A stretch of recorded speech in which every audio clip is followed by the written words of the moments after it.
Oke guys, kali ini kita akan melihat video dari channel Dazzle yang akan ngebahas tentang masalah vegan atau orang yang tidak memakan daging. Nah, untuk mengetahui konteksnya, mari kita bersama simak videonya. Kita mulai videonya. Kalian suka makan fried chicken, makan burger, atau suka makan rendang, atau mungkin suka makan nugget?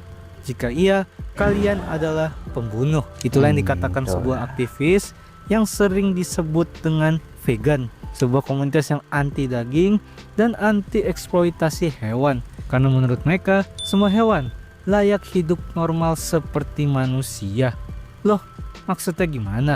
Jadi inilah vegan, aktivis makhluk hidup yang justru dibenci banyak orang. Dan selamat datang di segmen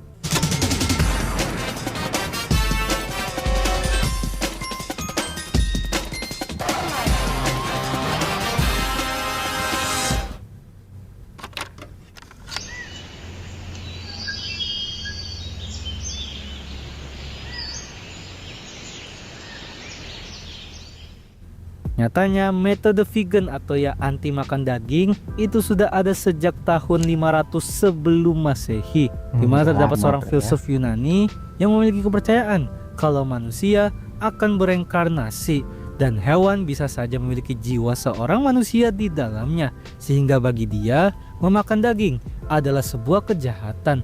Belum lagi vegan juga merupakan sedikit ajaran dari Jainisme, Buddhisme, dan Hinduisme, yang pada dasarnya vegan bukan hanya sekedar metode pola makan, tetapi juga memiliki dasar kepercayaan dan moral. Tapi semua itu mulai bertransisi pada tahun 1944, di mana Donald Watson, seorang tukang kayu dari Inggris, mulai mengumpulkan orang-orang yang memiliki kesamaan dengan dirinya, yaitu anti makan daging dan eksploitasi hewan. Donald Watson sendiri menganut vegan karena trauma masa kecilnya melihat babi yang sedang disembelih. Dan pada saat itu, Donald Watson bahkan tidak senang dengan para vegetarian karena memang vegetarian masih mentoleransi terhadap telur dan susu.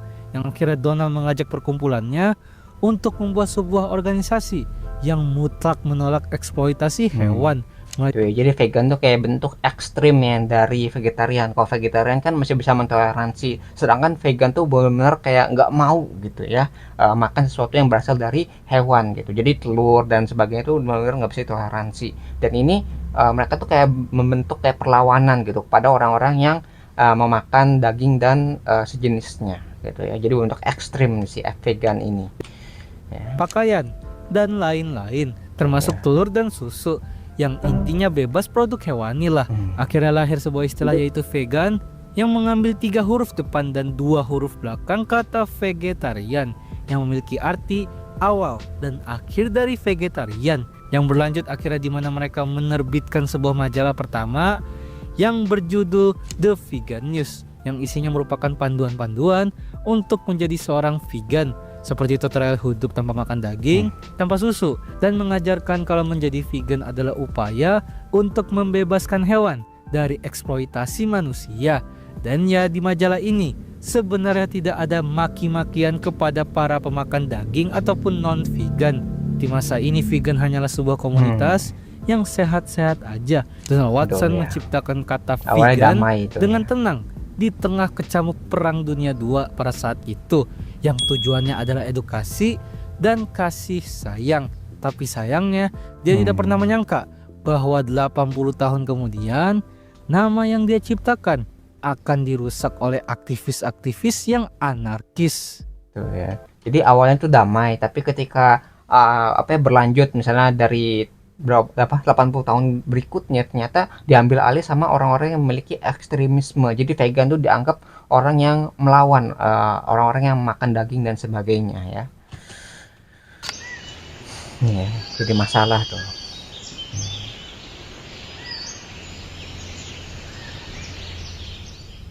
Semua berubah ketika vegan sudah digunakan bukan hanya dari moral dan kepercayaan, melainkan senjata untuk memberikan perlawanan terhadap korporasi makanan seperti McD, KFC, dan lain-lain.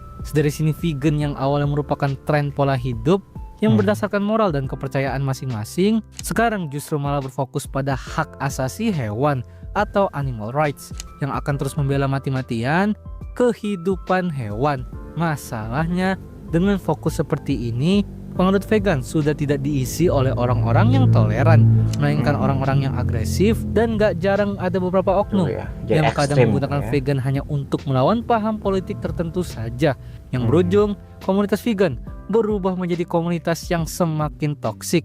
Mereka tidak lagi memberikan toleransi, dan justru sekarang mereka benar-benar mengecam orang-orang yang non-vegan. Tuh ya, jadi kayak ketika rasa toleransi ya, toleransi itu kan membiarkan orang lain tuh melaksanakan apa yang mereka percayai gitu ya. Jadi toleransi, ketika toleransinya udah dihilangkan dari vegan ini, itu hanya ada orang-orang yang ekstrim yang tidak toleran terhadap orang-orang yang memakan daging ataupun menggunakan produk-produk yang dari hewan gitu ya. Jadi toleransi itu penting karena ya tadi membuat kerjasama tuh terjadi atau mungkin terjadi antara orang satu dengan yang lainnya. Tapi ketika toleransi dihilangkan ya jadinya ekstrem begini, orang nggak mau ngelihat orang lainnya tuh menggunakan produk-produk daging ataupun mengkonsumsi produk-produk yang berasal dari hewan ya. Normal lah, cara mereka mempromosikan vegan pun terkesan semakin gila. Melakukan aksi-aksi random seperti demo di restoran fast food, Tuh, ya. marah-marah ke orang yang lagi makan di restoran, atau bahkan demo ekstrim yang entah itu berhubungan dengan ketelanjangan, ataupun gore seperti komik-komik kampanye vegan yang konsepnya sadis dan tidak bermoral ini. Semua itu dilakukan untuk mengecam orang-orang yang non-vegan agar mereka merasa bersalah, yang berujung banyak masyarakat yang malah tidak respect dengan komunitas vegan, karena semua yang dilakukan aktivis vegan ekstrim ini hanyalah backfire effect, dimana ketika kita semakin memaksa orang tentang sebuah hal atau sebuah ide, otak mereka justru akan semakin menolak hal atau ide tersebut. Di kasus ini Tuh ya, kayak reverse psikologi. Jadi yang harusnya suruh dipaksa ke depan gitu, malah orang akan berbalik arah ke belakang gitu ya. Jadi jangan kan kita memaksa orang tuh untuk mengikuti apa yang kita percayai. Ketika kita memaksa, akhirnya bukannya orang tuh ikut, malah taat ya dengan apa yang kita suruh, malah mereka tuh melawan balik dengan kekuatan yang sama ataupun lebih besar dari apa yang kita perintahkan. Jadi kayak ada reverse psikologinya. aktivis mengecam non-vegan dengan kasar, makin orang-orang malah bereaksi dengan Loh, sengaja makan daging lebih banyak atau malah mengejek aktivis vegan tersebut sebagai bentuk perlawanan, karena kita sebagai individu merasa otonomi atau kebebasan memilihnya itu dirampas, yang berujung tidak ada yang salah dengan vegan ya, karena itu pilihan. Sejak awal pendiri vegan hanya ingin sharing bagaimana kehidupan vegan itu berjalan, tapi semua itu hancur karena aktivis-aktivis random ini. Aktivis vegan memang berhasil mendapatkan perhatian dunia melalui kerandomannya, tapi di saat yang sama mereka justru kehilangan simpati dunia. Mereka memenangkan algoritma tapi kalah dengan memenangkan hati manusia itu sendiri. Ya, jadi mereka viral, cuma viralnya bukan ke arah yang berdampak positif sesuai dengan apa yang mereka inginkan, tapi malah berdampak negatif terhadap tujuan-tujuan yang mereka inginkan. Bukannya menambah orang yang ingin jadi vegan atau orang yang tidak ingin mengkonsumsi produk hewani, tapi malah memaksa orang tuh malah semakin gitu ya ingin mengkonsumsi produk-produk dari hewani untuk melawan vegan-vegan ini gitu ya. Jadi kayak backfire ataupun jadi reverse psikologi gitu, berkebalikan.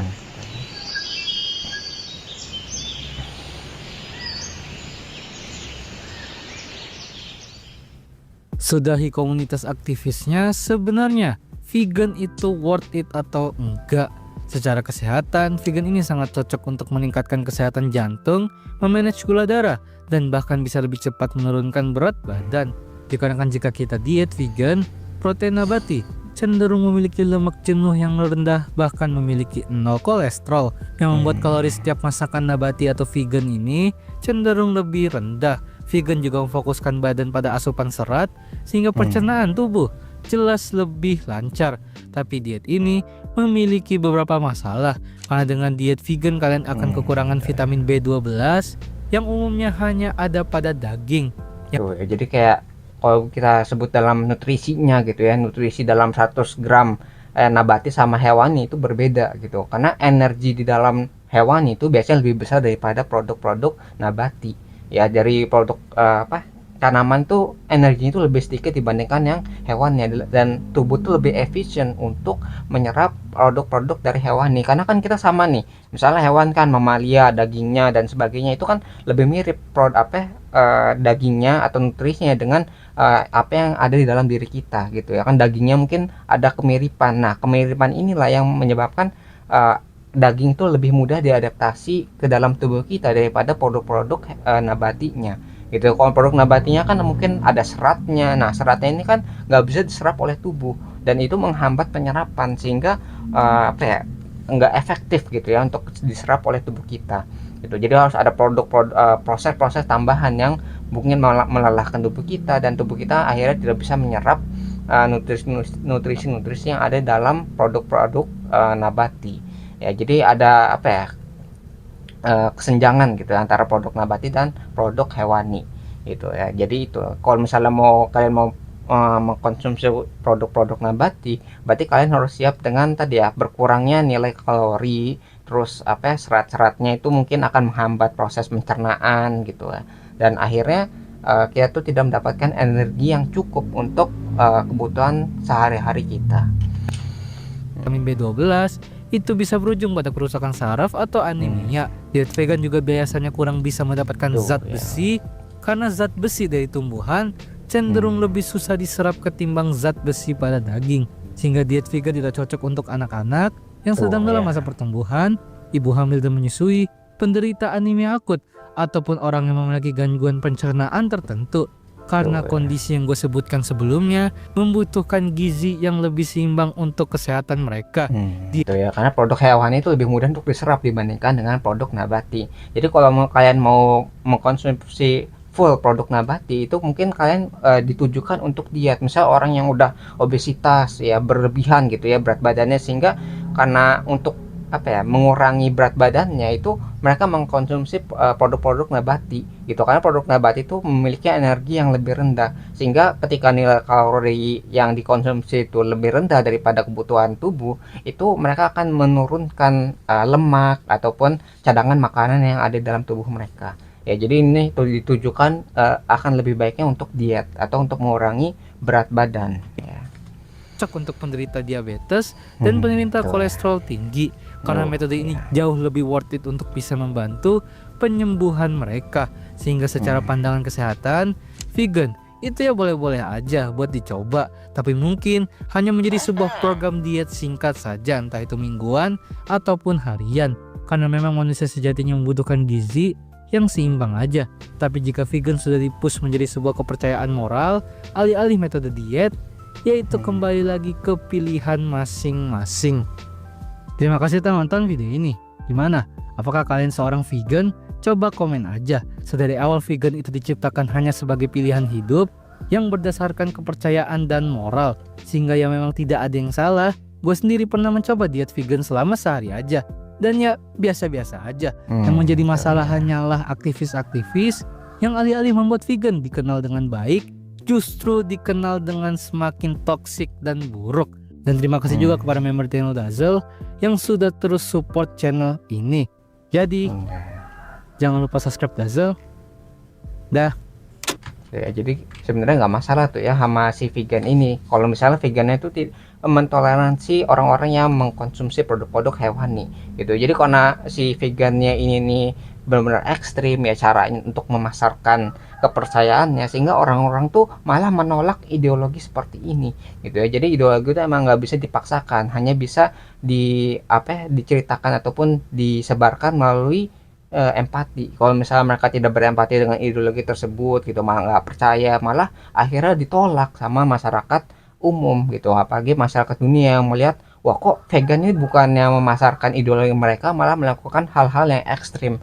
Dampaknya bukan berdampak positif ke ideologi tadi, malah berdampak negatif gitu. Malah orang makin mengkonsumsi produk-produk dari hewani gitu, karena untuk melawan vegan yang ekstrim ini ya. Jadi vegan tuh mungkin bagus, tapi harus didasari dengan keilmuan yang kuat untuk mengkonsumsi vegan ini. Kalau misalnya kalian nggak mampu gitu ya, itu kalian akan sakit, karena nutrisi yang penting gitu ya dari produk-produk hewani itu mungkin tidak bisa tercukupi dari produk-produk nabati saja Ya jadi harus ada apa ya, pengetahuan lah kalau kalian mau menerapkan pola hidup dari vegannya gitu. Misal mengkonsumsi apa ya, dedaunan itu atau mengkonsumsi sayur-sayuran itu nggak masalah selama tidak dipaksakan ataupun berlebihan gitu ya. Harus ada pola apa ya, pola makanan yang seimbang lah supaya kita itu tetap hidup sehat gitu kan.